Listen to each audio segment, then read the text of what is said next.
त्या काळ्याकुट्ट रात्रीची सुरुवातच तिच्या रूपाने होत होती.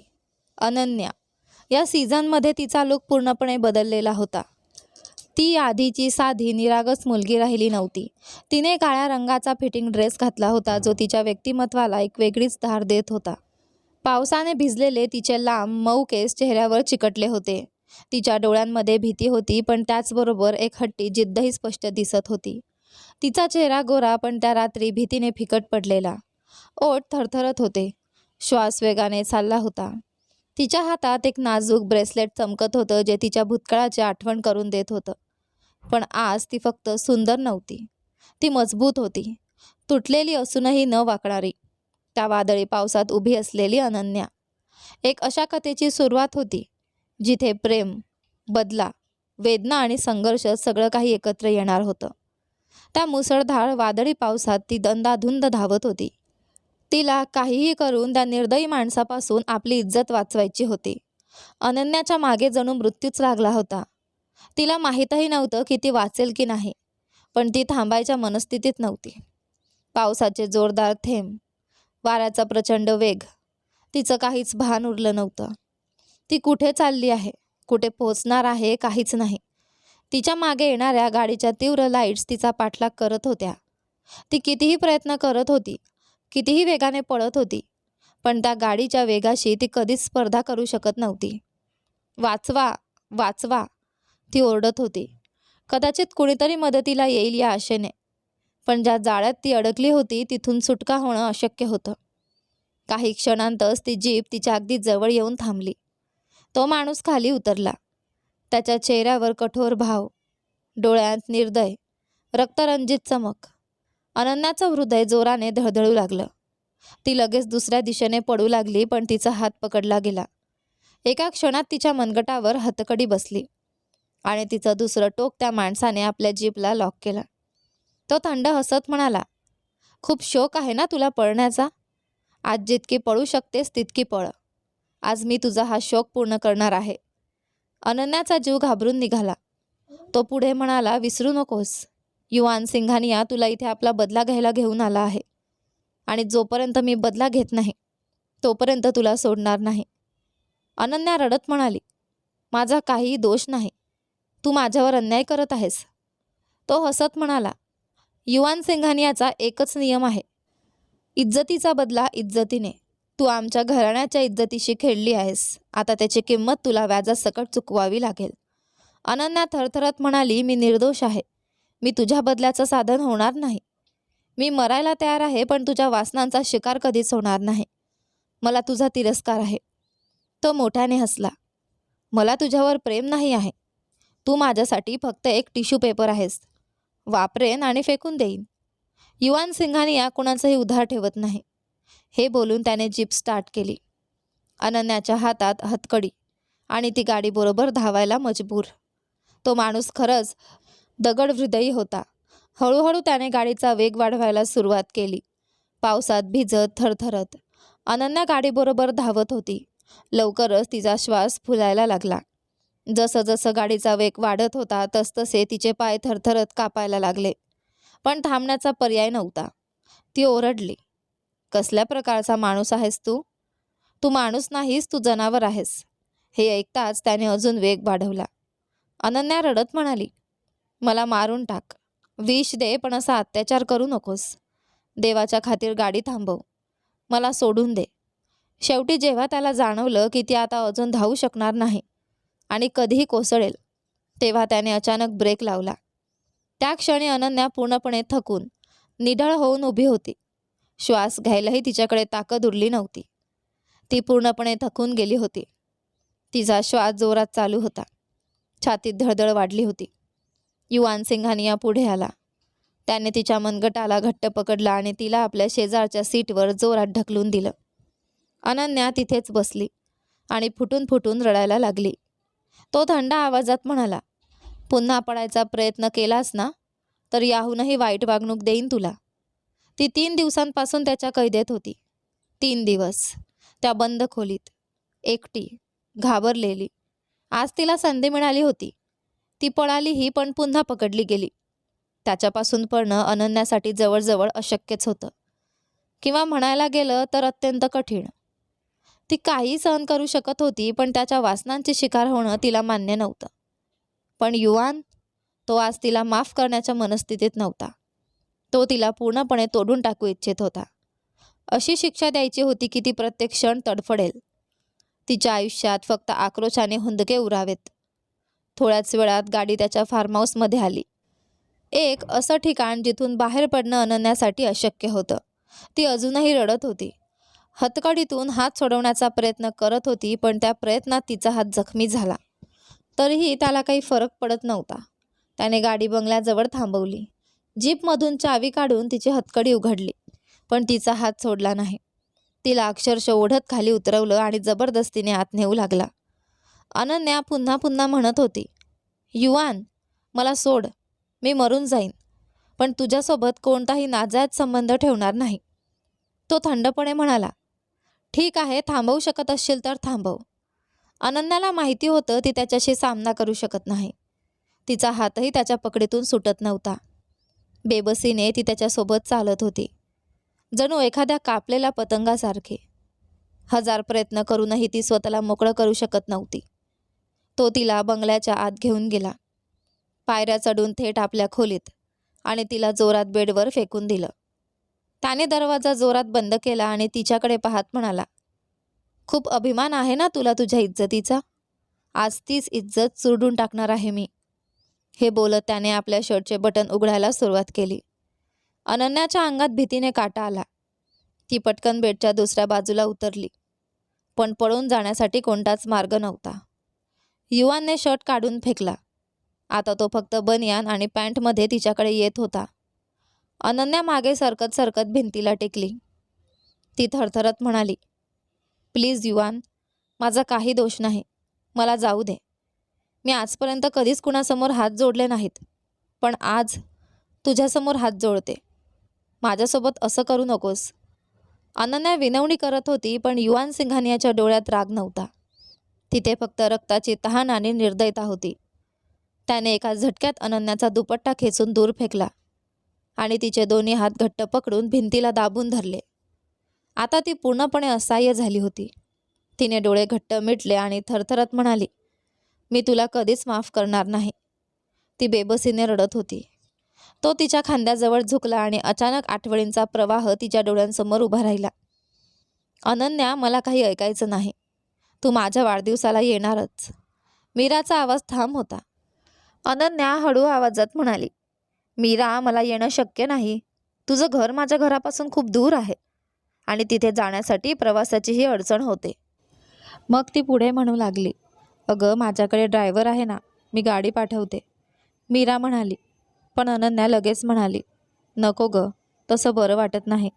तुझ्याच वाढदिवशी तुझ्याच गाडीत बसून येणं किती विचित्र वाटेल ना. तिकडे तुझे सगळे हाय स्टँडर्ड लोक येणार असतील, आणि तुला माहीत आहे ना, मी साध्या घरची मुलगी आहे. कळत नाही तू माझ्याशी मैत्री का केलीस, आणि ती इतकी जपतेसही का? मीरा हसत म्हणाली, कारण तू मला खूप आवडतेस. खरं सांगू, माझ्या हातात असतं तर मी तुला कायमचं माझ्या घरी ठेवून घेतलं असतं. अनन्या लगेच चिडवत म्हणाली, बस आता, जास्त फ्री होऊ नकोस. मी बाबांना सांगते, तेच मला सोडून जातील. पण ऐक, मी फक्त 2 तासांसाठीच येणार आहे. हे ऐकून मीरा म्हणाली, तू ये फक्त. परत जाण्याची काळजी माझ्यावर सोड. मी सगळं अरेंजमेंट करते. तू अजिबात टेन्शन घेऊ नकोस. दरम्यान अनन्या तिच्या कपाटासमोर उभी राहून कपडे इकडे तिकडे करत होती. ती खूपच गोंधळलेली आणि चिंतेत होती. इतक्यात तिची आई खोलीत आली आणि म्हणाली, काय शोधतेस? तुझे बाबा म्हणत होते अजून अर्ध्या तासात निघणार आहेत. तुला तुझ्या मैत्रिणीच्या घरी सोडून त्यांना पुढे कामाला जायचं आहे. लवकर तयार हो. अनन्या नाराजपणे म्हणाली, आई, काय घालू मी? बघ ना, एकही ड्रेस असा नाही आहे जो तिच्या वाढदिवसाला शोभेल. आई थोडी चिडून म्हणाली, इतके सुंदर कढाई केलेले ड्रेस आहेत तुझ्याकडे, त्यातून काहीतरी घाल. नाहीतर अशा श्रीमंत मुलींशी मैत्रीच करू नकोस. खूप वेळानंतर अनन्याला एक सूट आवडला. तिला वाटलं हा मी कॉलेजमध्ये घातला तरी चालेल, पण मीराने मैत्रीची शपथ देऊन तिला तिच्या वाढदिवसाला बोलावलंच होतं, म्हणून तिने तो घातला. अनन्याने आता तिच्या गुल्लकातून जवळजवळ 4,000 रुपये काढले होते, पण तरीही तिला वाटत होतं की मीरासाठी गिफ्ट घेण्यासाठी ते खूप कमी आहेत. कारण मीरा नेहमीच तिला खूप महागडी भेटवस्तू द्यायची. ती 100 वेळा नकार द्यायची, पण मीरा तिच्या हट्टावर ठाम असायची. ती म्हणायची, मी तुझ्यासाठी घेतलं आहे, तू नाही घेतलंस तर मी ते सरळ कचऱ्यात फेकून देईन. आणि मग ती रागावल्यासारखं दाखवायची. त्यामुळे अनन्याला तिच्याकडून दिलेली भेटवस्तू घ्यावीच लागायची. त्या दिवशी अनन्या पटकन तयार झाली. मेकअपच्या नावाखाली तिने फक्त हलकीशी लिपस्टिक लावली आणि डोळ्यात काळं काजळ. तिचा रंग आधीच गोरा असल्यामुळे तिला जास्त काही करण्याची गरज नव्हती. तिने फक्त कानात छोटेसे टॉप्स घातले आणि बाबांसोबत बाहेर पडली. सर्वात आधी ती मॉलमध्ये गेली. तिथून तिने मीरासाठी एक सुंदर घड्याळ विकत घेतलं आणि ते नीट पॅक करून घेतलं आणि मग तिच्या घरी पोहोचली. तिला ठाऊक होतं की सगळ्यात स्वस्त गिफ्ट तिचंच असणार, पण तिची परिस्थिती ही तितकीच होती. तिचे बाबा तिला बंगल्याच्या गेटपर्यंत सोडून गेले. चौकीदार तिला ओळखत होता, त्यामुळे त्याने लगेच दरवाजा उघडला. अनन्या आत आली तेव्हा सगळे पाहुणे आधीच आले होते. मीरा खूपच सुंदर दिसत होती, अतिशय देखणी. तिच्या कॉलेजमधल्या अनेक मैत्रिणी तिथे होत्या आणि तिच्या कुटुंबातील लोकसुद्धा उपस्थित होते. ती आईवडिलांची एकुलती एक मुलगी आणि भावाची एकमेव बहीण असल्यामुळे खूप लाडकी होती. जशी मीराची नजर अनन्यावर पडली तशी ती सगळ्यांना सोडून जलद पावलांनी तिच्याकडे आली.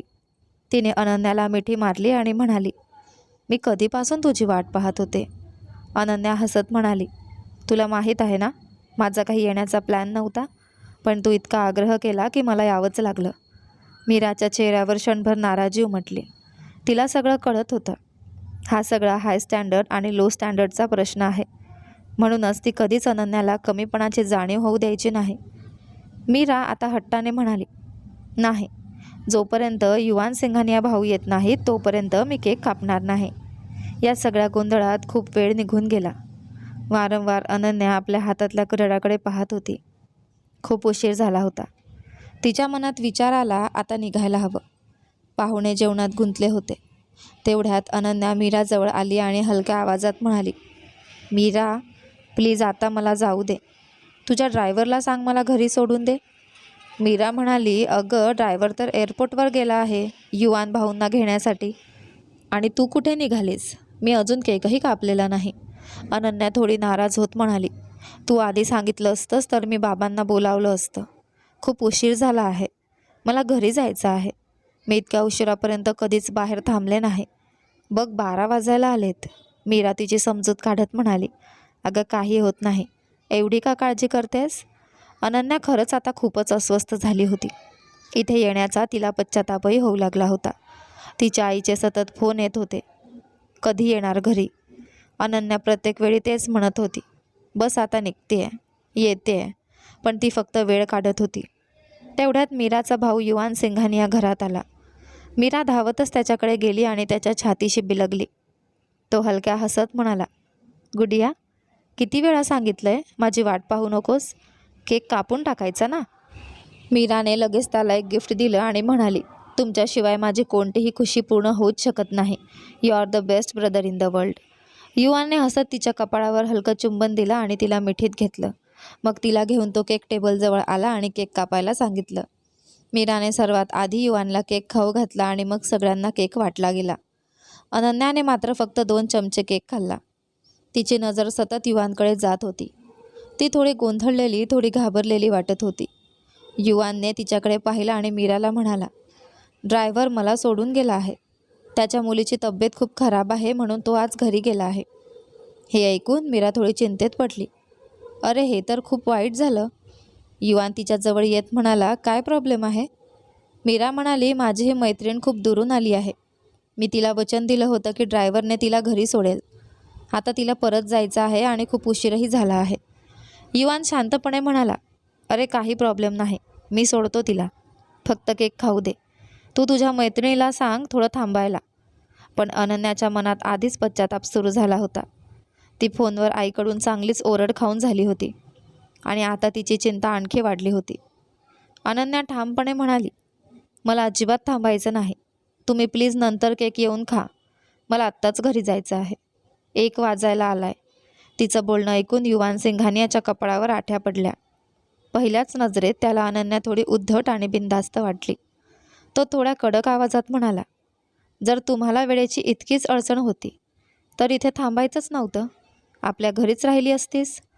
अनन्या लगेच उत्तर देत म्हणाली, मला काही इथे यायची हौस नव्हती. मीरा, मी तुला आधीच सांगितलं होतं ना मला यायचं नाही. मी कॉलेजमध्येच तुला गिफ्ट देणार होते. आता सांग मी काय करू? मी अजून उशीर करेन आणि आमच्या गल्लीत इतक्या उशिरा मुली बाहेर राहत नाहीत आणि ज्या राहतात त्यांना चांगलं समजलं जात नाही. हे ऐकून युवानने तिला आश्चर्याने पाहिलं आणि म्हणाला, खूप विचित्र आहे तुमचं. आजच्या काळातही लोक असा विचार करतात. कोण कधी येतं कधी जातं याकडे कोण लक्ष देतं? प्रत्येकजण आपल्या घरात व्यस्त असतो. कोणाला इतका वेळ नसतो की दुसऱ्यांच्या घरात डोकावत बसावं. युवानचं बोलणं ऐकून अनन्या त्याच्या डोळ्यात पाहत शांतपणे म्हणाली, आमच्या भागात असंच होतं. जिथून मी आले आहे तिथे लोकांची नजर स्वतःच्या घरापेक्षा शेजारच्यांवर जास्त असते. क्षणभर शांतता पसरली. मग अनन्या मीराकडे वळून म्हणाली, तू माझ्यासोबत येणार आहेस. मी तुझ्या भावासोबत एकटी जाणार नाही. तूच म्हणाली होतीस ना ड्रायव्हरसोबतही मला एकटी पाठवणार नाहीस. मग आता तूच मला सोडायला ये. मीरा थोडी गोंधळली. आता तिलाही तिच्यावर राग यायला लागला होता, कारण तिने एक सांगितलं होतं आणि आता दुसरंच करत होती. ती हळू आवाजात म्हणाली, मी नक्की तुझ्यासोबत आले असते, पण माझी आत्या दुसऱ्या शहरातून आली आहे. थोड्याच वेळात त्यांना परत जायचं आहे. मला त्यांच्यासोबत बसून थोडा वेळ घालवायचा आहे. प्लीज अनन्या, समजून घे ना. हे ऐकून अनन्याच्या मनात राग उसळला. ती मनातच विचार करू लागली की मलाच इथे यायला नको होतं. मला काय माहिती होतं की असं काही होईल. दोघेही फायनल इयरमध्ये शिकत होत्या आणि काही महिन्यांत त्यांच्या परीक्षा होणार होत्या. यासाठी अनन्या कधीच मीराच्या घरी आली नव्हती आणि आजचा अनुभव तिच्यासाठी पूर्णपणे वेगळाच ठरत होता. नेहमीच अनन्या तिला कॉलेजमध्येच गिफ्ट देत असे. त्यांची गेल्या 4 वर्षांची मैत्री होती, खूप खास, खूप जपलेली. अनन्याने एकदा युवान सिंघानियाकडे पाहिलं आणि मीराला म्हणाली, तू पण माझ्यासोबत चल. युवान तिचं बोलणं ऐकून थोडासा चिडून म्हणाला, याचा नेमका अर्थ काय? मी रस्त्यात तुम्हाला खाऊन टाकणार आहे का? किंवा तुम्हाला पळून घेऊन जाणार आहे? मॅडम, मी आता खूप थकलेलो आहे. माझा अजिबात मूड नाही आहे डोकं खपवण्याचा. तुम्हाला यायचं असेल तर या, नाहीतर राहा. आणि जर मी सोडायला नकार दिला तर पूर्ण रात्र तुम्हाला इथेच थांबावं लागेल, कारण माझा नकार कोणी होकारात बदलू शकत नाही. त्याच्या त्या कठोर शब्दांनी अनन्या थोडी घाबरली. क्षणाचाही विलंब न करता ती त्याची वाट न पाहता सरळ बाहेरच्या दिशेने निघाली. युवानने खोल श्वास घेतला. तो आत्ताच त्याची मीटिंग संपवून अचानक कामातून वेळ काढत दिल्लीहून पुण्यात आला होता, फक्त मीराच्या वाढदिवसासाठी. आणि आता हे सगळं पाहून तो अधिकच थकून गेला होता. सकाळपासूनच मीरा त्याला सतत फोन करून त्रास देत होती की भाऊ, तुम्ही नाही आलात तर मी आयुष्यभर तुमच्याशी बोलणार नाही. युवान सिंघानियाला आपल्या बहिणीला नाराज करायचं नव्हतं, म्हणूनच तो सगळं काम बाजूला ठेवून आला होता. तो बाहेर आला आणि चौकीदाराला म्हणाला, लवकर दरवाजा उघड. मग तो गाडीच्या ड्रायव्हिंग सीटवर बसला. अनन्या मागचं दार उघडून शांतपणे बसली. ती अजूनही खूपच चिंतेत होती. वारंवार घड्याळाकडे पाहत होती. गाडी मेन रोडवर आली तसा युवान म्हणाला, बरं सांगा कुठे जायचं आहे. अनन्याने आपला पत्ता सांगितला, जो खूप दूर होता. युवानने खोल श्वास घेतला आणि गाडीचा वेग वाढवला. त्याला फक्त एकच गोष्ट हवी होती, लवकरात लवकर तिला तिच्या घरी पोहोचवणं. पण काही वेळातच गाडीचं इंजिन गरम झालं आणि अर्ध्या तासातच गाडी थांबली. आजूबाजूला पूर्ण सन्नाटा होता. रात्रीचे 1:30 वाजले होते. हे पाहून अनन्याच्या अंगावर काटा आला. तिने कॉलेजमधल्या मुलींकडून कितीतरी अशा गोष्टी ऐकल्या होत्या. काही मुलं मुद्दाम गाडी निर्जन ठिकाणी थांबवतात. श्रीमंत मुलं तर विशेषतः अशा गोष्टींमध्ये गुंतलेली असतात. मिडल क्लास मुलींना फसवतात. अशा कितीतरी भीतीदायक विचारांनी तिचं मन भरून गेलं. मीरावर तिचा पूर्ण विश्वास होता, पण तिच्या या अकडू भावावर अजिबात नाही. दरम्यान युवान पुन्हा पुन्हा गाडी स्टार्ट करण्याचा प्रयत्न करत होता. अचानक त्याने स्टेअरिंगवर जोरात हात मारला आणि चिडून म्हणाला, काय प्रॉब्लेम आहे ही? अनन्या घाबरून म्हणाली, तुम्ही गाडी इथे का थांबवली? तो आधीच त्रासलेला होता. मीटिंग, प्रवास आणि आता हा सगळा प्रकार. तो मागे वळून उपरोधिकपणे म्हणाला, हो, अगदी माझ्या शौकासाठीच थांबवली आहे. मला रात्री अशा ठिकाणी फिरायला खूप आवडतं. हे बोलून त्याने दार उघडलं, जोरात बंद केलं आणि गाडीचा बोनट उघडून पाहू लागला. गाडी खूपच गरम झाली होती. त्याने आत पाहिलं, पण पाण्याची एक बाटलीही नव्हती. तो चिडून म्हणाला, शेट. मग तो आजूबाजूला नजर टाकू लागला, कुठून तरी पाणी मिळतं का ते पाहायला. पण चारही बाजूंनी फक्त काळोख आणि सन्नाटा पसरलेला होता. सगळी दुकानं बंद होती आणि अनन्याला एकटी सोडून जाणंही युवानला शक्य नव्हतं.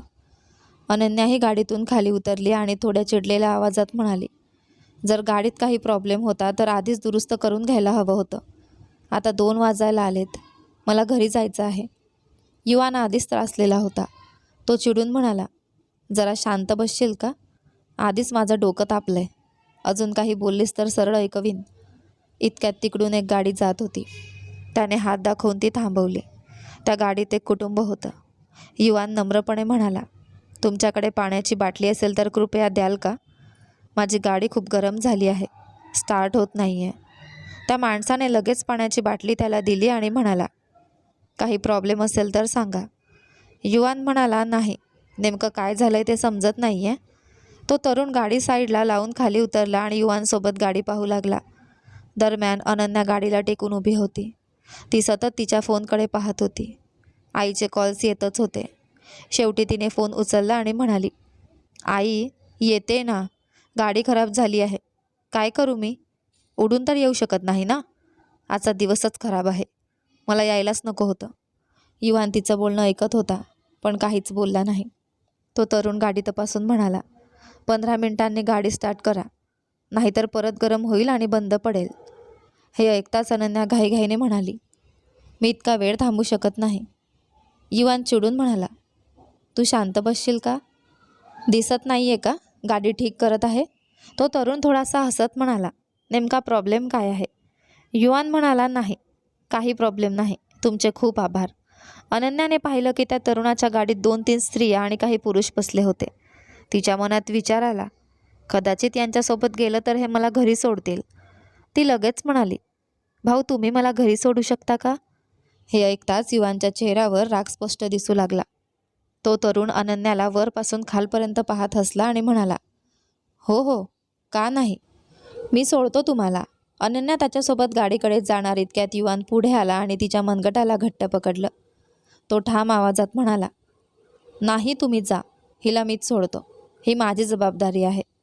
अनन्या काही बोलण्याआधीच त्याने तिच्या मनगटावरची पकड अजून घट्ट केली आणि रागाने तिच्याकडे पाहिलं. तो तरुण खांदे उडवत निघून गेला. युवानने तिचा हात झटकून सोडला आणि चिडून म्हणाला, अक्कल आहे का थोडीशी? कोणाच्या गाडीतही बसायला निघालीस? माझ्यासोबत एकटी यायला तुला इतका प्रॉब्लेम होता आणि त्यांच्यासोबत जायला काहीच अडचण नाही? अनन्या थोडी घाबरत म्हणाली, त्यांच्या गाडीत स्त्रिया पण होत्या. युवान लगेच म्हणाला, तुला माहिती होतं का ते लोक कोण आहेत? आणि त्या मुली कोण होत्या ज्या त्यांच्यासोबत बसल्या होत्या? हे ऐकून अनन्या गप्प झाली. तो पुढे म्हणाला, रात्री 2 वाजता 3 तरुण आणि 3 सुंदर मुली एकत्र कुठे जात असतील याचा अंदाज आहे तुला? काय समजतेस तू? जिथे 2 मुली आणि 3 मुलं आहेत ते सगळे नातेवाईकच असतात. त्याचा आवाज अधून कडक झाला. आणि तू सरळ त्यांच्या गाडीत बसली असतीस. उद्या त्याने तुला कुठेही नेलं असतं, काहीही चुकीचं झालं असतं तर नाव कोणाचं लागलं असतं? माझंच ना. युवान शांत पण ठाम आवाजात म्हणाला, ऐक, आत्ता तू माझी जबाबदारी आहेस. गप्पच गाडीत बस, समजलं? तुला घरी सोडल्याशिवाय मी जाणार नाही. हे ऐकताच अनन्या काही न बोलता गाडीत जाऊन बसली. तिच्या मनात खूप काही चाललं होतं, पण ती शांत राहिली. आत्ता युवानने सांगितलेली गोष्ट मात्र खरी होती. भावनेत वाहून जाऊन ती खरंच काहीतरी चुकीचं पाऊल उचलणार होती. प्रत्येकावर विश्वास ठेवता येत नाही हे तिला उमजायला लागलं होतं. 15 मिनिटांनंतर गाडी पुन्हा सुरू झाली.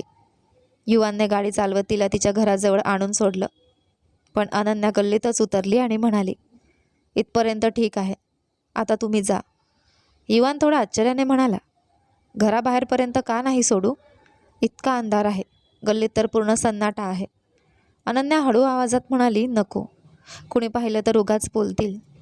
युवान काही बोलला नाही, पण ती आत जाईपर्यंत तो तिथेच उभा राहिला. ज्या क्षणी अनन्या घरात शिरली तेव्हाच तो परत निघाला. दुसऱ्या दिवशी मीरा हट्टाने म्हणत होती, मी कधीच मागे हटणार नाही.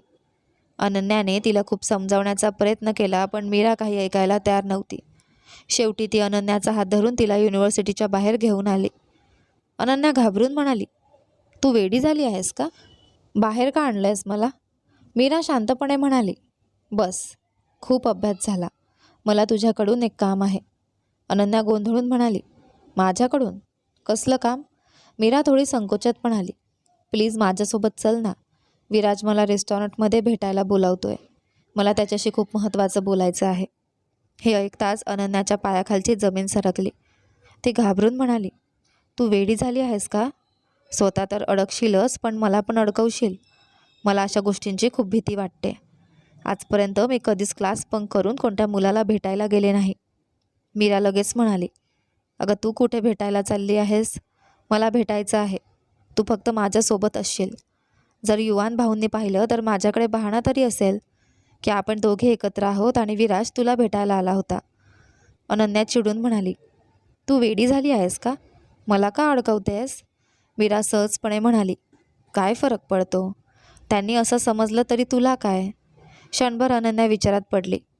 खरंच मला काय फरक पडतो? शेवटी ती मीरासोबत रेस्टॉरंटमध्ये गेली. मीरा आणि विराज एका वेगळ्या टेबलवर बसून गप्पा मारत होते आणि अनन्या थोड्या अंतरावर शांत बसली होती. मीराने तिच्या हट्टावरून तिच्यासाठी एक जिंगर बर्गर मागवला. अनन्या गप्पच तो खात बसली. मनात मात्र थोडी अस्वस्थता होती. ही त्यांची पहिली भेट यशस्वी झाली, पण त्यानंतर मात्र मीराने जणू हे सगळं सवयीचं करून टाकलं आणि गोष्ट हळूहळू वेगळ्याच वळणावर जाऊ लागली. आठवड्यातून 1-2 वेळा मीरा नक्कीच विराजला भेटायला रेस्टॉरंटमध्ये जायचे. जरी ते दोघे युनिव्हर्सिटीत रोज भेटत आणि बोलत असले तरीही तिला बाहेर भेटण्याची वेगळीच हौस होती. सुरुवातीला अनन्या खूप घाबरायची, नकार द्यायची, पण हळूहळू तिला त्या रेस्टॉरंटमधल्या चविष्ट खाण्याची सवय लागली आणि मग तीही मीरासोबत जाऊ लागली. एकदा नेहमीप्रमाणे त्या रेस्टॉरंटमध्ये गेल्या. मीरा आणि विराजने ऑर्डर दिली आणि अनन्या तिच्या टेबलवर जाऊन बसणार इतक्यात समोरून युवान सिंघानिया त्याच्या काही मित्रांसोबत आत आला. हे पाहताच अनन्याच्या अंगावर काटा आला. ती घाबरून लगेच मीराकडे पाहू लागली आणि स्वतःचा चेहरा दुपट्ट्याने झाकत सरळ लेडीज वॉशरूममध्ये जाऊन लपली.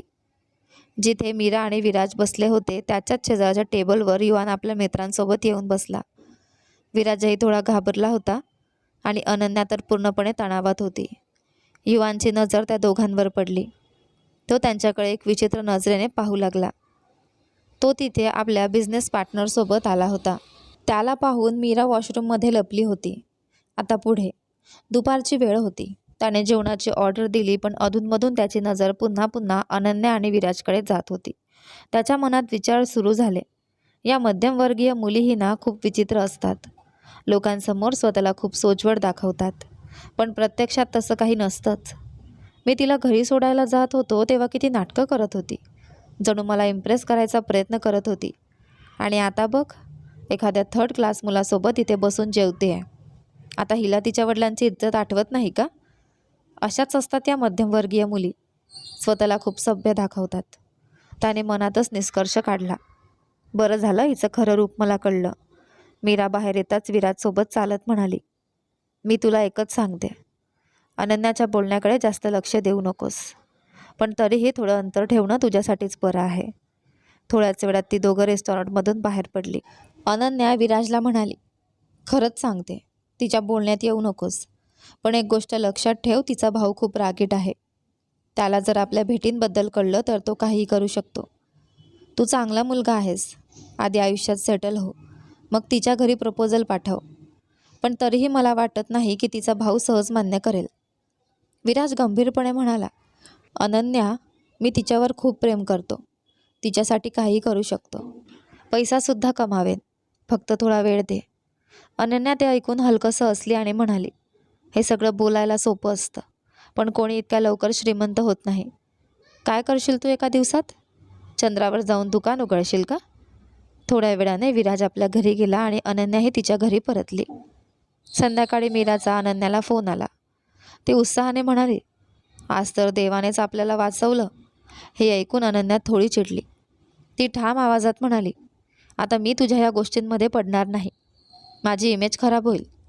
उद्या जर माझे बाबा मला रेस्टॉरंटमध्ये कोणासोबत पाहतील तर माझी इज्जत वाया जाईल. तुझ्या नादात मी उगाच बदनाम होईल. आता बस. अनन्या ठामपणे म्हणाली, पहा, मला हे सगळं अजिबात आवडत नाही. मीरा थोडी शांत होत म्हणाली, ठीक आहे, पुढे तुला सोबत घेऊन जाणार नाही. अनन्या लगेच म्हणाली, फक्त मला नाही, तूही जाणार नाहीस. पण अजून 1 महिनासुद्धा झाला नव्हता. एक दिवस कॉलेजमध्ये मीरा धावतच आली आणि अनन्याला मिठी मारून रडू लागली. अनन्या घाबरून म्हणाली, काय झालं? का रडतेस? मीरा रडतच म्हणाली, अनन्या, युवान सिंघानिया भाऊंनी माझं लग्न ठरवलं आहे. हे ऐकून अनन्याच्या मनालाही थोडं दुःख झालं, पण तिला आतून माहिती होतं हे एक ना एक दिवस होणारच होतं. कारण युवान असा माणूस होता जो आपल्या बहिणीच्या आयुष्यात दुसऱ्या कोणालाही महत्त्व देणार नाही. मीरा पुढे म्हणाली, त्यांनी त्यांच्या एका मित्राच्या लहान भावाशी माझं लग्न ठरवलं आहे. तोही त्यांच्यासारखाच यशस्वी बिझनेसमॅन आहे. अनन्या हळू आवाजात म्हणाली, मला आधीपासूनच वाटत होतं. अशा प्रेमाचा शेवट असाच होतो. तू विराजसोबत इतकं जवळचं नातं ठेवायला नको होतंस. अनन्या गंभीर आवाजात म्हणाली, तो तुझ्या बाबतीत खूप सिरियस आहे. मीरा लगेच म्हणाली, तुला काय वाटतं? मी सिरियस नाही आहे का? मीरा शांतपणे म्हणाली, सिरियस असण्याने काही होत नाही. तुझा भाऊ जे ठरवेल तेच होणार. तुला हे सगळं सुरू करायलाच नको होतं. मीरा थोड्या हट्टीपणे म्हणाली, मी कधीच माझ्या भावाच्या मर्जीने लग्न करणार नाही. प्रेम जर विराजवर करते तर लग्नही त्याच्याशीच करेन. हे ऐकून अनन्या घाबरली. ती म्हणाली, हे कसं शक्य आहे? तू म्हणालीस ना तुझं लग्न ठरवलं आहे आणि ते लवकरच करायचं आहे. मीरा निर्धाराने म्हणाली, मी घरातून पळून जाईन. हे ऐकताच अनन्याच्या डोळ्यात आश्चर्य उमटलं. ती पटकन म्हणाली, मीरा, तुला काय झालंय? वेडी झाली आहेस का? मी तुला कधीच असं काही करू देणार नाही. घरातून पळून जाणं हा उपाय नाही. मीरा चिडून म्हणाली, मी तुझ्याकडून सल्ला मागितला आहे का? मी विराजशिवाय कोणासोबतही आयुष्य घालवू शकत नाही. म्हणूनच लग्नही त्याच्याशीच करणार. मी युवान भाऊंसाठी माझ्या प्रेमाची कुर्बानी देऊ शकत नाही. अनन्या तिला समजावत म्हणाली, तो तुझा भाऊ आहे. तो तुझ्यासाठी चांगलाच विचार करत असेल आणि विराजचं काही ठोस भविष्यही नाही आहे. मीरा निर्धाराने म्हणाली, काय झालं तर? कोरडं सुकं खावं लागेल ना? मी खाईन. हे ऐकून अनन्या खूपच चिंतेत पडली. घरी गेल्यावरही तिचं मन शांत नव्हतं. तिला माहिती होतं मीरा खूप हट्टी आहे. एकदा एखादी गोष्ट मनात घेतली की ती काहीही करून पूर्ण करते. आता विराजचं प्रेम तिच्या डोक्यावर चढलं होतं. अनन्या खूप अस्वस्थ झाली होती. काय करावं आणि काय नाही हेच तिला कळत नव्हतं. ती फक्त एवढंच जाणत होती की तिला अजिबात नको होतं की मीरा असं काही पाऊल उचलेल ज्यामुळे तिच्या आयुष्यावर कायमचा डाग लागेल. दुसऱ्या दिवशी जेव्हा त्या कॉलेजला गेल्या तेव्हा मीराने क्लास घेतलीच नव्हती. मीरा आणि विराज कॅन्टीनमध्ये बसले होते. क्लास संपल्यावर अनन्या कॅन्टीनमध्ये आली. तेव्हा मीरा आधीपासूनच खूप अस्वस्थ दिसत होती. ती घाईघाईने म्हणाली, अनन्या, माझा भाऊ एका महिन्याच्या आत माझं लग्न लावून द्यायचं ठरवत आहे. कारण ज्याच्याशी माझं लग्न ठरवलं आहे तो त्याच्या बिझनेस पार्टनरचा लहान भाऊ आहे आणि तो मलेशियाला जायचा विचार करतोय. त्याला लग्नानंतर मला सोबत घेऊन जायचं आहे. माझा विजासुद्धा काढत आहेत. त्यामुळे लवकरात लवकर लग्न होणं त्यांच्यासाठी खूप गरजेचं आहे. ती पुढे म्हणाली, पण मला त्याच्याशी लग्न करायचंच नाही आणि लग्नासोबतच मला पाठवून देण्याचंही ते बोलत आहेत. घरात सध्या याच चर्चा सुरू आहेत. मी तर मरून जाईन विराज. तुझ्याशिवाय मी राहूच शकत नाही. विराज तिच्याकडे पाहत शांतपणे म्हणाला, मी तुझ्यासाठी काहीही करू शकतो. ठीक आहे, मग आपणच लग्न करूया. मीरा आणि अनन्या दोघेही त्याच्याकडे पाहू लागल्या. तो पुढे म्हणाला, तू असं कर, तुझं थोडं गरजेचं सामान घेऊन ये. पण एक गोष्ट लक्षात ठेव, आत्ता माझ्या हातात काहीच नाही. पेपर्स नुकतेच संपलेत. रिझल्ट यायला वेळ आहे. त्यानंतरच मी नोकरी शोधू शकतो. आणि त्याहीपेक्षा मोठी अडचण म्हणजे काही काळ तुला माझ्यासोबत खूप साधं, कदाचित कठीण आयुष्य जगावं लागेल. त्याच्या शब्दांमध्ये प्रामाणिकपणा होता, पण त्या वास्तवात किती कठीण मार्ग दडलेला आहे याची जाणीव तिघांनाही हळूहळू होऊ लागली होती. मीरा डोळ्यात पाणी आणत ठामपणे म्हणाली, तू जसं ठेवशील तसं मी राहीन. मला काहीच प्रॉब्लेम नाही. फक्त तू माझ्यासोबत असलास ना तर मी सगळं सहन करेन. तिच्या आवाजात भीतीही होती, पण त्याहून जास्त हट्ट आणि प्रेम होतं. अनन्या मात्र बाजूला उभी राहून सगळं ऐकत होती. तिच्या मनात काळजीचं वादळ उठलं होतं. कारण तिला स्पष्ट दिसत होतं की हा निर्णय भावनेत घेतला जातोय आणि पुढे त्याची किंमत खूप मोठी असू शकते. अनन्या चिडून म्हणाली, तुम्हा दोघांना सगळं खूप सोपं वाटतंय, पण ही काही लव्ह स्टोरी नाही आहे की मनासारखं सगळं कराल. ती मीराकडे वळून गंभीर आवाजात म्हणाली, तुला तुझ्या भावाचा स्वभाव माहीत नाही का? तो तुम्हा दोघांना शोधून काढेल. आणि जर तुम्ही दोघं त्याच्या हाती लागलात ना, तुला कदाचित फक्त 2-4 चापटा बसेल, पण विराजला तो जिवंत सोडणार नाही. विराज मध्येच म्हणाला, माझे मुंबईत काही मित्र आहेत, त्यांच्यावर मी विश्वास ठेवू शकतो. लग्न करून आपण तिथे जाऊ, सगळं ठीक होईल. मीराही त्याच्या बोलण्यावर विश्वास ठेवून शांत झाली. अनन्या डोकं हलवत म्हणाली, तुम्ही दोघं खूप मोठी चूक करत आहात. हे पूर्णपणे भावनेत घेतलेला निर्णय आहे. पण त्या दोघांनी तिचं एकही ऐकलं नाही. त्यांनी ठरवलं, 1 आठवड्यानंतर ते निघणार. अनन्याला सगळं माहीत होतं. कित्येक वेळा तिच्या मनात विचार आला, मीराच्या आईला सगळं सांगावं का? पण मग ती थांबायची, कारण ती तिच्या मैत्रिणीचा विश्वासघात करू इच्छित नव्हती. तिच्या मनात एकच संघर्ष सुरू होता, मैत्री जपावी की मीराचं आयुष्य वाचवावं. अनन्याला माहीत होतं, जर तिने सगळं सांगितलं तर मीरा तिच्याशी कधीच बोलणार नाही, तिचा चेहरासुद्धा पाहणार नाही. कदाचित तिला दोष देईल की तिच्यामुळे तिचं प्रेम अपूर्ण राहिलं. अनन्याला मीराबद्दल खूप प्रेम होतं आणि विराजही वाईट मुलगा नव्हता. पण त्याची परिस्थिती अशी नव्हती की तो लगेच लग्नासाठी पुढे येईल किंवा कुणी ते नातं मान्य करेल. 7 दिवस विचार करूनही अनन्या काही ठाम निर्णय घेऊ शकली नाही आणि शेवटी ते दोघं घरातून पळून गेले. ही बातमी समजताच युवान सिंघानियाच्या बंगल्यात जणू वादळच उठलं. युवान एखाद्या जखमी वाघासारखा विराजला शोधत फिरत होता. तो युनिव्हर्सिटीतही गेला. त्याला माहिती होतं, मीराची सर्वात जवळची मैत्रीण म्हणजे अनन्या. त्या दिवशी अनन्या युनिव्हर्सिटीतून बाहेर पडत होती, तेव्हा समोर युवानची गाडी उभी दिसली. तिचं रक्त गोठलं. युवान रागाने गाडीतून उतरून थेट तिच्याकडे येत होता. अनन्या घाबरून वेगाने चालत बसस्टॉपकडे जायला लागली, पण मध्येच युवानने तिचा हात घट्ट पकडला. तो संतापून म्हणाला, माझी बहीण कुठे आहे? अनन्या थरथरत म्हणाली, मला काही माहिती नाही. मी तर स्वतः तिला फोन करणार होते. आज ती कॉलेजला का आली नाही ते विचारायला. युवान आणखी चिडला, नाटक करू नकोस. ती तुझ्याशी सगळं शेअर करायची, प्रत्येक गोष्ट तुला माहीत असायची. मी तिच्या सगळ्या मित्रांना विचारलं आहे आणि त्या मुलाबद्दलही माहिती काढली आहे, ज्याच्यासोबत ती पळाली आहे. हे बोलून त्याने अनन्याला ओढत गाडीपर्यंत नेलं. दरवाजा उघडला आणि म्हणाला, बस आत. अनन्या घाबरून म्हणाली, मी का बसू? मी काही केलं नाही, मला काही माहिती नाही.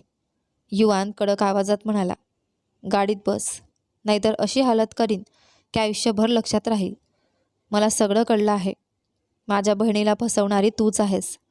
आज तुला सोडणार नाही. जबरदस्तीने तिला गाडीत बसवून तो तिला बंगल्यावर घेऊन गेला. तिथे त्याची आई रडत होती. अनन्याला पाहताच ती म्हणाली, बाळा सांग, तुला माहिती होतं का मीरा एखाद्या मुलाच्या प्रेमात आहे? अनन्या घाबरून म्हणाली, नाही आंटी, मला काहीच माहिती नव्हतं. युवान ओरडला, खोटं बोलते ही, सगळं माहिती आहे हिला. उलट हिनेच सगळं घडवलं. मी त्या मुलाला पाहिलं आहे. तोच आहे ज्याच्यासोबत ही रेस्टॉरंटमध्ये बसून खात होती. मला वाटलं होतं हिचंच काहीतरी चालू आहे, पण कळालं नाही की हिनेच माझ्या बहिणीला त्या मुलाशी जोडून ठेवलं आहे. त्याची आई म्हणाली, तू गप्प बस, मला विचारू दे. अनन्या इतकी घाबरली होती की तिला काहीच सुचत नव्हतं. तिच्या डोळ्यांतून अश्रू वाहू लागले. ती थरथरत म्हणाली, मी तिला खूप समजावलं होतं, घरातून पडू नकोस असं सांगितलं होतं, पण तिने ऐकलं नाही. ती खोटं बोलू शकत नव्हती, म्हणून सगळं खरं सांगून टाकलं. हे ऐकताच युवानचा राग आणखी भडकला. त्याने तिचा हात पकडून तिला समोर उभं केलं आणि संतापून म्हणाला, इतक्या दिवसांपासून माझ्या बहिणीला या सगळ्यात ओढत होतीस.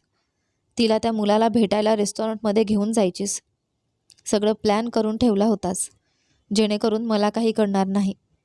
अनन्या रडत म्हणाली, नाही, असं नाही आहे. हे सगळं मीराने. पण युवानच्या रागाला सीमा उरली नव्हती. त्याच्या डोळ्यात संताप जळत होता. तो दात ओठ खात म्हणाला, तुला सोडणार नाही मी. जे काही तू माझ्या बहिणीसोबत केलं आहेस त्याची अशी शिक्षा देईन की आयुष्यभर लक्षात ठेवशील. ज्या बदनामीतून मी जातोय, ज्या वेदना सहन करतोय, त्याच अवस्थेत तुलाही आणेन. तुला कुठेही तोंड दाखवायला लायक ठेवणार नाही. हे ऐकून अनन्याची भीती शिगेला पोहोचली आणि पुढच्या क्षणी युवानने. तर हा होता आपल्या या कथेचा पहिला भाग. आशा आहे की तुम्हाला आपल्या या कथेचा हा भाग आवडला असेल. यानंतर या कथेचा एक भाग येईल, जो या कथेचा शेवटचा भाग राहील. पण तोपर्यंत हा भाग कसा वाटला मला कमेंट करून नक्की सांगा. व्हिडिओला लाईक करा, शेअर करा, चॅनलवर नवीन असाल तर सबस्क्राईब करा आणि हो, नोटिफिकेशन बेल नक्की दाबा, जेणेकरून येणाऱ्या पुढील व्हिडिओचे अपडेट तुम्हाला सर्वात आधी मिळेल. धन्यवाद.